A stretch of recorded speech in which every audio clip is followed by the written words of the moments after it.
Welcome to Cybersecurity Where You Are, the Center for Internet Security's podcast. I'm Sean Atkinson, CISO at CIS. And I'm Tony Sager, Senior Vice President and Chief Evangelist at CIS. Cybersecurity affects us all, whether we're online at home, managing a company, supporting clients, or running a state or local government.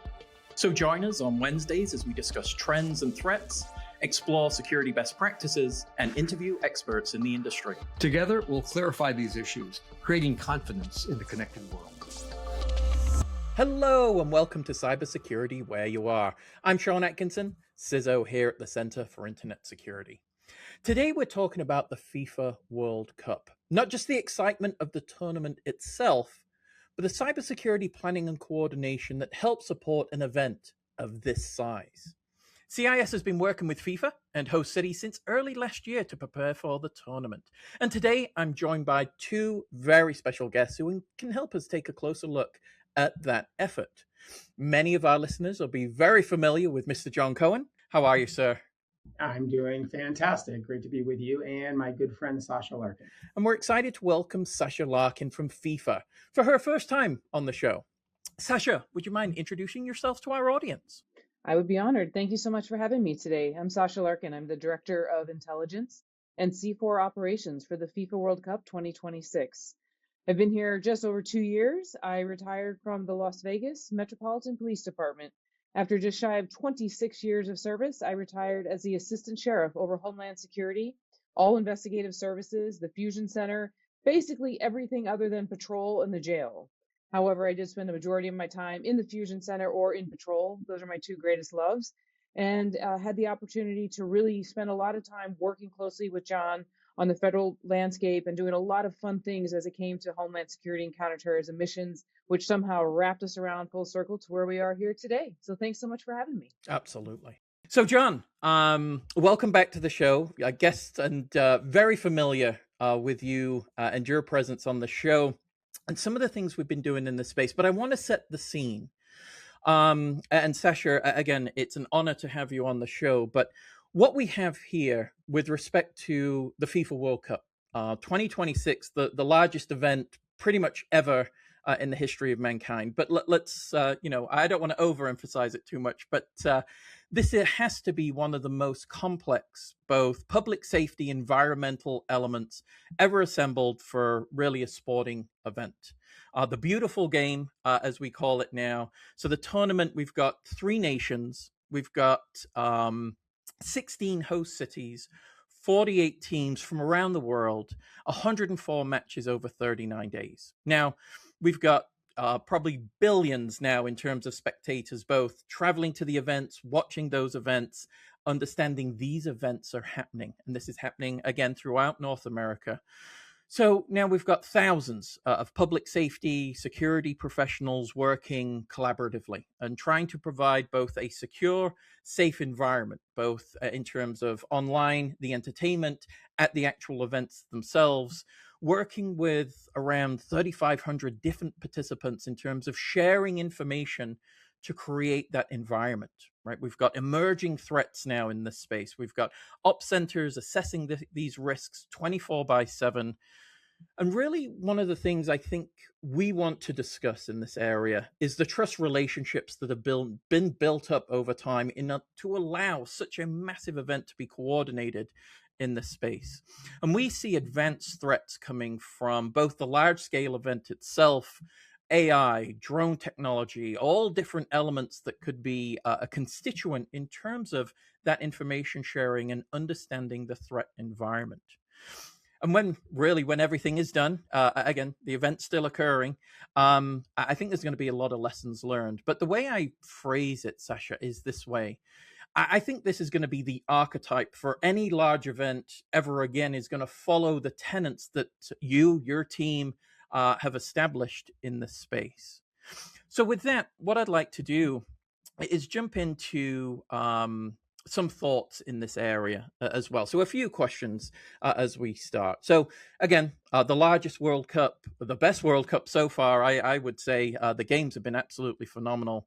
The largest sporting events ever held, as I mentioned. So How does scale change the security calculus in this space compared to like a single city event or like a single event on a single day, such as the Super Bowl? Any thoughts there, Sasha? Sure. Wow, you just gave so many stats. I was very impressed because it's something that we really hang our hat on because it is, and make no mistake about it. You said it with a slight bit of hesitation. Let me say it with pure conviction. It is the largest sporting event in the world ever. It's phenomenal. It's you can't even wrap your head around three Super Bowls a day for 39 days. I mean, when you think about the math and, like you said, the magnitude of that, it really is extraordinary. And I will tell you that everything you said was spot on as far as the relationships and the collaboration and all the threats that we're facing in those spaces. You nailed it. And this is what I'll tell you that has you asked about the security challenges. You know, people ask us all the time, what keeps you awake at night? What is the biggest security challenge? And it's always hard to give one or two because the question is, are you asking about guards, gates, and guns security challenges? Are you asking about the lone wolf attacker? Are you asking about cyber? So let's start with guards, gates, and guns, right? What is the hardest thing to do? Well, number one, at FIFA, safety, security, and service is what guides our principles. And if we're going to give people, our fans, one cup experience, then we want them to go to a stadium in Monterrey, Mexico, in Vancouver, Canada, and in Philadelphia and have the same experience. We want them to know that they have to bring in a clear bag, right? What is the policy when they walk in? Do they have a soft ticket check? Do they have an exterior perimeter? Will they have to then go through metal detectors, right? We want them to know it's going to be the same because that acts as a mitigation, right? Are we going to have canines present? What are they sniffing? Where are they present at? All of these things, the hardest part of that is having that consistency throughout those cities, right? And then think about staffing the security that we do at the level that we do for the amount of days, right? It's very challenging to find security companies with consistency, with integrity, right? That will show up, be on time, and have the folks there that are engaged in the mission. It's one thing to put a body in a suit, but are they paying attention? Are they actually looking for some? We used to call it police work, just didn't look right. So all of those things really compile for us to be a whole lot of work. And I would tell you that if you ask me in one work, the hardest part is consistency. We want to make sure that we have that and that we have it to the standard that we know we need to prevent and deter any sort of crime or terrorism. Absolutely.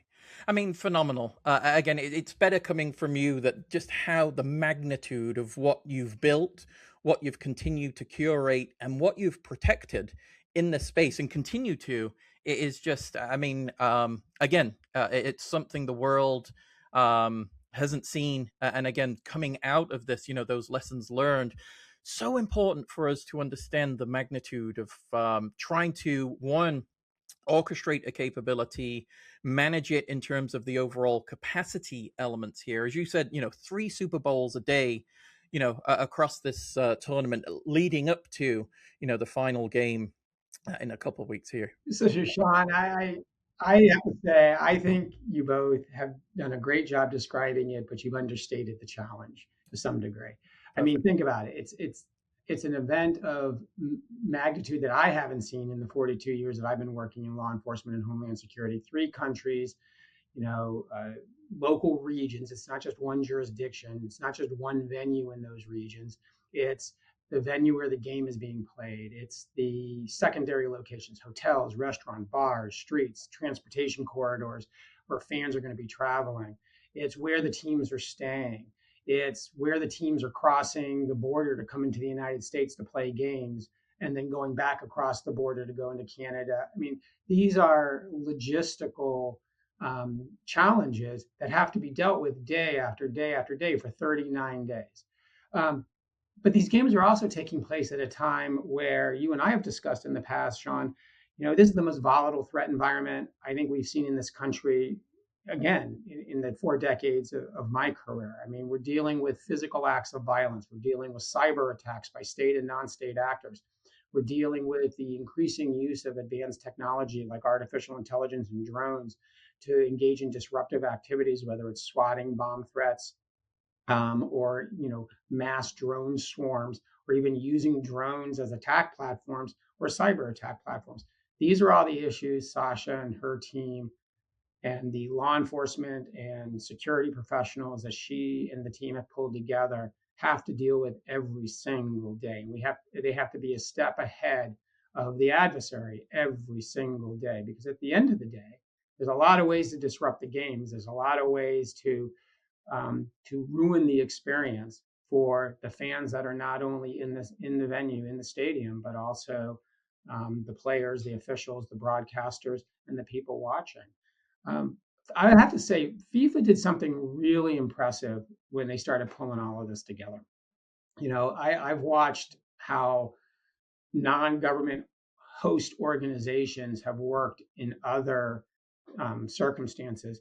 What FIFA did this time, though, is they put together a team of people who not only had experience in law enforcement and intelligence operations, but also came from the communities that were going to be involved in the security operations. I've known Sasha for years, mostly from her time as a senior official of the Las Vegas Metropolitan Police Department. She has not only experience in dealing with these types of high visibility issues from the perspective of a major law enforcement organization, but she has relationships with people all across the country. The other security team leaders that FIFA brought in have similar relationships, whether it's because they were with the FBI or with state and local law enforcement or worked in the intelligence. Those relationships that they brought to this process going back over a year were crucial to the security operations being organized and the information sharing operations being organized the way they are. And it was really smart the way FIFA did this. Yeah. Well, absolutely. I think and Sasha, the way I would think about this as well, and again, this is, for you to completely disagree or set me straight, as it were. So John mentions we set the cyber physical elements, these dependencies that work with one another, that have to be orchestrated in such a way that creates symmetry, that creates coordination, that creates an ability to execute such a massive scale plan for the FIFA World Cup. But when we think about now, what prepared you for this in terms of, as John mentioned, in your career, has this given you either appreciation for those interdependencies between cyber physical elements, and now with the higher risk elements between elements of IT, some of the operational technology of the events themselves, the logistical coordination, the stadium networks, transportation? Seems like, as John had mentioned and called out perfectly, they don't get enough attention in some cases. Have you seen that, and is that something you've addressed in your underlying planning and approach? It's an interesting question, Sean, because it brings me back to something that I deeply believe, which is the rise and fall of any organization or major event is communication. And without that, we will fail. And I don't know that when people are putting together a large scale event or when they see one pulled off, they go to the World Cup, they don't really think about, and look, nor should they, right? We want them to go and have an experience. But behind the scenes, what's happening as I sit here right now in the tournament operations center in our stadium, operations center operates out of the stadiums. And then we have our safety security operations center co-located here with our tournament operations center. The amount of information that we move, and let's just take one, for example, just between the functional areas up here. So FIFA has 68 functional areas. And so if I get word that there's a protest, my team gets word that there's a protest on the corner of Walk and Don't Walk Street in New York City. Well, we have to ask ourselves, how many different functional areas does that affect? Well, it affects transport, team services, right? We go through the list and then we blast out that message on a channel that tells everybody that internally, hey, just, there's a big protest. They've blocked traffic. They're blocking arms on a human chain, whatever it is. And then transport gets it and goes, oh, we're going to have to divert. We're going to have to do this, right? So that messaging just internally. Now, do our fans need to know that? How do we get that information to our fans? Okay, we'll blast that on this channel. Does law enforcement need to know that? Great, we'll push it out on TRX. Whatever it is, like we have all of these communication platforms, and that's just one little protest. The amount of information that comes to us now quadruple that. If like a couple weeks ago we were running 6 matches a day, that information was flowing at such a intense volume that we have people that all they do is log all the information coming in. And then somebody else takes it and pushes it, right? And logs where they pushed it. So, I mean, that you're talking just about information moving from point A to point B. We're not even talking about actioning the information, right? Once we action it, that's a totally different question. So really the way we set it up is our intelligence team then takes action on the information once it comes in. If it's a person doing something, even something simple like fake credentials, we take that information, we action a credential, we send it to the folks that can turn it off if they faked it. We then do a workup on the person. Who are they? Have they done this before? You know, are they a criminal? Are they just trying to get clicks on YouTube? What is it? And then we take it, put it back together, and push it back out. So all of that is happening in real time on top of monitoring these protests, pushing that information to make sure that the boots on the ground at the venues and everything understand, hey, there's a very violent protest coming your way, right? Make sure you take appropriate mitigations on the street. So all of these pieces come back to one simple thing, which is effective communication, knowing who to call for the answer. Because a lot of times they'll call from the street or from the venue and they'll have a question. And we're like, man, I don't know how to answer that question, but I know who does, right? And finding that person up here. So one thing that FIFA has done well is design a setup here for us where everybody is present, right? We have somebody around here around the clock. We know where to go for the answers, and we work very well as a team, even cross-function. So I think, to John's point earlier, that building of relationships ahead of time was essential for us to have any sort of success at this point. Yeah, and Sean, I mean, thinking back over the last year and a half, I think it's been, Sasha. I mean, we started this process by, assessing what are the various different types of threat activity, what's the various type of criminal activity that, jurisdictions that are hosting games or secondary venues will have to be concerned about. It's about forming those relationships within each one of those host regions. It's about determining how you're going to share information and under what circumstances. It's about how you're going to monitor for emerging threat-related issues, whether it's a mass shooting that occurs as a result of some criminal activity unrelated to the games, but it's in close proximity, or whether it's a drone incursion intended to disrupt the game. How are you tracking that? How are you picking up those threats? How are you sharing that with people? I mean, FIFA hosted meetings with the various jurisdictions working in the host regions, going back, like I said, beginning early last year, where they were going through these scenarios, they were thinking about these problems, they were talking about how they're going to share information. So I go into all that detail because it doesn't just happen overnight. It doesn't just happen organically, even though, you have a lot of people who have worked together in the past, working together on this issue. You still have to build those pathways of communication and operational interaction. And that's the other thing, having someone like Sasha or GB, who work at FIFA, who come from the operational environment, they truly understand that it's not just information that's important. It's information that guides operations. How is this piece of information going to allow a hotel security personnel or a police officer or a deputy sheriff or an emergency manager to make the changes and do the things that they need to do to keep the public safe and to keep the operations running effectively. It's been a huge undertaking, huge, and it's happened because of good leadership by FIFA and by the state and local government officials who have been involved in this planning. But it's been effective, knock on wood, up to this point, because people really came, across the country and in Canada and Mexico came together and said, we are going to work together to make these games successful. Absolutely. We're going to take a quick break. We've got way more coming up. We're talking about CIS's 5-step framework. We've got to talk about Sasha's experience in terms of understanding new generations of threats and how to protect those that no other event of this size has had to think about in the past. And John, some of the advice you've given in the past with respect to tabletop exercises and preparation, what goes into something like that for an event of this capacity and size. But with that, we'll be right back. Up until recently, threat activity fell into one of three domains: cyber, physical, or information operations. This made it simpler for defenders to learn about a threat actor, track its evolution, and put protective measures in place. Unfortunately, it's no longer that simple. Threats are now multidimensional, blending these three domains together. You can't analyze threats in silos any longer, and a pair of 3D glasses won't help you expose them. You need to see the entire threat environment. You need ThreatWire. Unlike separate raw data feeds, ThreatWire provides warning and analysis of multidimensional threats all in one place.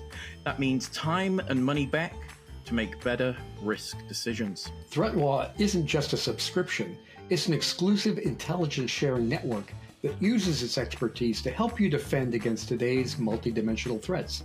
Actionable intelligence in a complex world. ThreatWire's got your back. Learn more by visiting cisecurity.org/ThreatWire. Okay. So, Sasha, as John had finished off here, one of the things I think so important as we start to understand the next generation of threats in the space, whether that's AI generated, manipulated content, things of that nature, how do you look at scenarios like this? And when really you're on the cutting edge, I think, of assessing events in terms of threat in this space, being able to respond to it at the capacity, size, and scale that you have to think about. How do you think about those types of operational scenarios, and also thinking about during a live match, the preparation of those matches, the preparation of the stadiums, the events themselves, the days leading up to those matches? It seems like this is a constant thread of just trying to understand threat and be able to counter it in some form of fashion. How did that fit into your overall assessment and operationalization processes? We had to be very clear in the beginning what our lane is, meaning if we're going to partner with our federal partners, just for sake of argument, let's say the FBI, the White House Task Force, state and local fusion centers, law enforcement, our federal partners are very clear that they handle terrorism, right? They handle it on a unclassified, classified level. They do investigations into terrorism. Okay, great, terrorism. Our state and local fusion centers and law enforcement partners, they know crime in their area and they know it the best. They do it day in and day out. They put together policing plans. They understand the threat and the dynamic of crime. So where does that leave us, right? Why does FIFA need security and or an intelligence section? Well, very clearly, we are here to do football intelligence, because the truth is, when we started on this 2 years ago, we had to go on almost a bandwagon. My boss, GB Jones, and I went to more conferences than you can possibly imagine, beating the drum, playing videos of these very passionate fans. I'll give you a great example. We played the video of the Netherlands fans, 10, 15, 20,000 of them dressed in orange with their orange bus, dancing down the street together in unison. And we're like, hey, American law enforcement, this is coming to your city. And this is this is a well-behaved video of what's coming. And then we showed videos of Copa and the Argentinian and Colombian fans. And then we showed all sorts of things to say, they're coming, right? The question is, are you ready? And so trying to get people to understand this isn't your Sunday NFL game.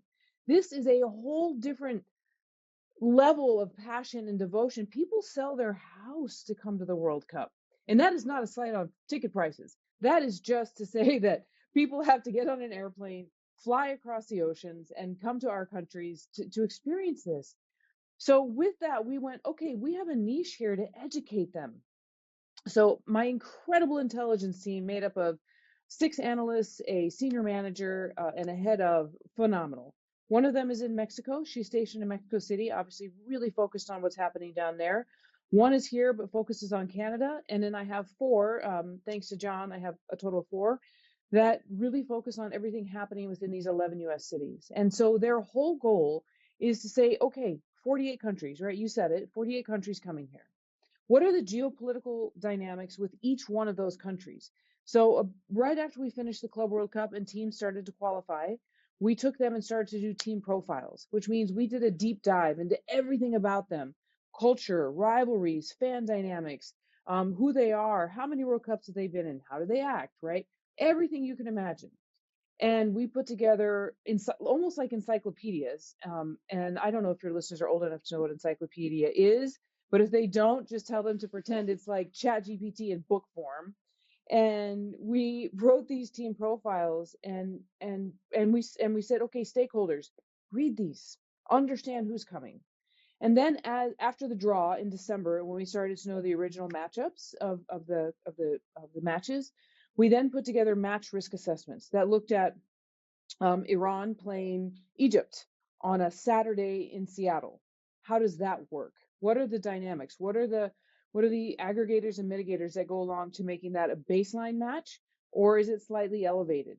And we looked at all sorts of things such as stadium dynamics and then non-competition sites, because sometimes fans act different, as we saw in Mexico this weekend at non-competition sites, right? They show up to the hotel, they yell and scream and bang on drums to try to keep the other team awake. Very different than maybe how they act in the stadium, right? The Japanese fans, after the match is over, pick up trash. Very different than ripping up the seats when their team loses, as some of our South American friends have experienced. So all of those things to say that we wanted our stakeholders to understand, hey, who's coming? And how do I deploy resources effectively over that 39-day period so I don't have officer burnout, so I can, make sure people get a little bit of time off? How do we really do it in a manner that keeps everybody safe and secure, yet is realistic for all of the organizations that have a part in this? So I don't know if that answers what you were asking. That's just on a specific intelligence level, because it is different for the physical security side, which is also different from emergency preparedness. This is such a wide topic, so I just have to narrow my answer and give you the intelligence answer on this one. If I can add a little bit, Sean, to what Sasha was saying, I mean, so over the course of a year and a half, as Sasha said, and we've been very fortunate to work closely with not only Sasha's team at FIFA, but also with the fusion centers, with the host regions, particularly those that are MSISAC members as well. And where we've tried to focus, look, you know how much I love my profession, and I say this with love and affection, but sometimes the people who work in the world that Sasha and I come from tend to look at the world through the lens of the past, as opposed, what happened yesterday. And they're not looking what's happened in the future. I think one of the things that we've tried to do is really look ahead as the games, as planning for the games was evolving, to think about what could be the types of things that could happen that we hadn't anticipated. So there's a whole series of products that were developed, strategic analysis, incident and situational awareness alerts. There's been a weekly threat update that FIFA puts out talking about events. And this has been going on, in the lead up to the games and currently, the types of events that could give us insights to what you may have to deal with as the games progress. I mean, we looked at things ranging from, illicit sports betting to the use of drones to fraudulent schemes to sell tickets, illicit fraudulent schemes selling tickets, to looking at how synthetic media could be used to disrupt the games. I mean, lone actor and small group tactics that could be used in and around the games as a physical threat methodology. I mean, these are the types of things that the FIFA intelligence team and we, worked with them on to make sure that host regions were prepared. And I was laughing when you were talking, Sasha, because I remember some of my conversations with chiefs saying, I don't think you really understand what the fans of international football are like. I said, they're passionate. They're coming to your city. Are you prepared for a group of 1,000 people outside of the hotel where their team is staying, shooting off fireworks and yelling through megaphones because they want to keep the team that they're not rooting for awake all night long? These are the types of problems that they needed to be prepared for. And like I said, I think because of a lot of hard work, because of, like you mentioned earlier, the use of tabletop exercises where these types of threat scenarios are presented and you actually have people sitting around a table saying, how are we going to deal with this? And walking through their communication protocols, their operational protocols, it's not to say, and I'll let Sasha talk about this, it's not to say like we haven't seen anything. I mean, things have happened in and around these games. They've just been handled really effectively. Yeah, Sasha, any thoughts there? Look, I think part of it is the teams that we have on the ground, most of them, not all of them, we had the opportunity to experience a little dry run last summer called the Club World Cup. And so we did get a taste of kind of what was coming. We did understand the magnitude to a point. We did understand that there was going to be a lot of moving pieces and that we had to really nail the reporting aspect of this, because we're only as good as the information that we get. And so at the end of the day, we really had to train our folks, when you're done here, and we make it pretty easy for them. as far as having a report that they fill out and they just send in on a automated system. We get that in the very early morning. We produce another report off of it that we do our briefings off of. And I will tell you that having that communication with law enforcement, having someone that we can reach to at the Fusion Center and go, hey, what's happening with this? What's the closure on this arrest? I'll give you a great example. In our, I believe it was the opening week, we had that active shooter event just outside Kansas City where the guy drove down the freeway and shot people. And there was a 2 or 3 day manhunt. He lit the house on fire. Like, that was a big deal because the media was starting to say, hey, is he targeting the World Cup? Was he targeting people that were attending? Right. So that's a huge deal for us. And being able to have that quick communication and understand that we could reach out to the Fusion Center, we could reach out to folks that we had developed relationships with. All of that was really important. The analyst that sits with us who works for John communicates directly with the Kansas City Fusion Center because she's embedded there often. So we really were very blessed to have real-time communication happening. And the same thing is true with all of these fusion centers. And we've been very, very lucky that the head of the National Fusion Center Association, Mike Senna, partners with John and I. And so we felt like we really had real-time connectivity for also synchronization of messaging. Like, we would call Mike and say, hey, let's get together, call all the Fusion Center directors. We want to push one consistent message, push out one consistent email, make sure they understood TRX. And I will tell you that was the secret sauce. We started early communicating to the chiefs and sheriffs to make sure they understood, here's what's coming, here's our process. And then we really worked at the line level to permeate that messaging at the line level so they understood how to use the tools that we were going to give them and push that messaging through a cross collaborative platform. And to me, that top down, bottom up approach was really effective. Yeah, I don't know what the current count is, but I was in a briefing a couple weeks ago. Sasha, you may remember that there was over 3,000 participants in this information sharing network, and it includes, Canada, Mexico, and the U.S.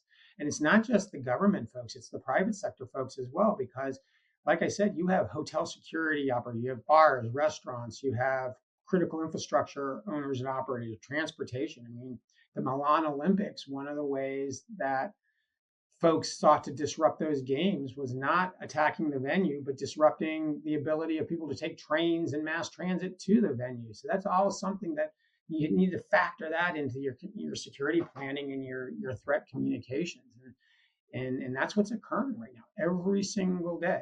And in speaking sort of from the CIS angle, it hasn't just been my small team that's been working with FIFA and others. There was some suspicious cyber activity that was discovered, and our cyber threat team was able to take some of the information that was making its round through the information sharing capability and do some additional highly technical analysis of those malicious domains, and we're able to develop some additional information that led to the discovery of a whole bunch of other malicious domains that could then be communicated back to the FIFA cyber folks and to others. So it's really an all hands on deck type of, not to use a cliche, but it really is an all hands on deck effort. And we're a little over halfway through. So people are tired. I can imagine. Well, that really brings us towards the end of our episode. I just want to say, Sasha, again, the work that you've done and continue to do through this event, absolutely phenomenal. I mean, we're looking at scale and complexity never seen before. Information sharing tested in ways that we never expected, or really they were designed to even support in this space. And it's working, built the trust relationships, built the integration, built a capability to really create one of the great events that the world has ever seen. And that's not done, just through a simple tabletop. It's done through preparation and the collaborations that you have, not only with us, but with many organizations throughout the world. So I just want to say thank you. Congratulations so far. Again, we've got more tournament to go, but it was an absolute pleasure and an honor to get to talk to you today. And John, you as well, sir. Thank you so much for participating. Thank you so much for putting this together. It's important that folks understand it's not just a haphazard event and that there's a lot of thought and coordination that goes into assuring that the people out there have all the information necessary to keep them safe, to make sure that this is the safest World Cup in history. And something as Sasha has said in the past, it starts with relationships, but it really requires a ongoing, disciplined, and comprehensive approach that just continues on through the duration. And again, I'll go back to something that was discussed earlier, which is there's a lot of people that are involved in this that have known each other for years, that have worked together for years, that have trusting relationships.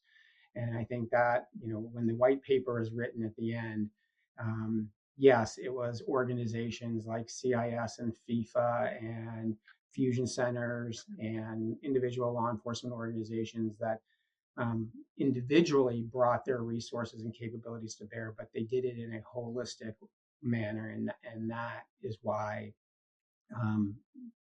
we've seen the success that we've seen thus far. Absolutely. Well, again, I want to thank you both. What an episode! What a again, an absolute pleasure on my side to understand the complexities and everything that you've accomplished. Absolutely phenomenal. I can't wait for the lessons learned and really how this becomes the framework for any such events like this. And again, not potentially the size or capacity of what's been built, but everything beneath, everything that is large scale is going to follow the tenets that you've built and what have created. Absolutely phenomenal. And I also want to thank our audience. Thank you for listening. Make sure to subscribe in all the usual ways with your preferred podcast provider. Make sure to join us on YouTube at the CI Security. Any questions, comments, concerns, reach out to us at podcast@cisecurity.org. And with that, we'll talk to you soon. Thank you for listening to the podcast today. The thoughts and opinions expressed by our podcast guests are solely theirs and do not necessarily reflect those of CIS. Tune in on Wednesdays for a new episode. And in the meantime, visit our website at cisecurity.org. Together, we'll continue our efforts of creating confidence in the connected world.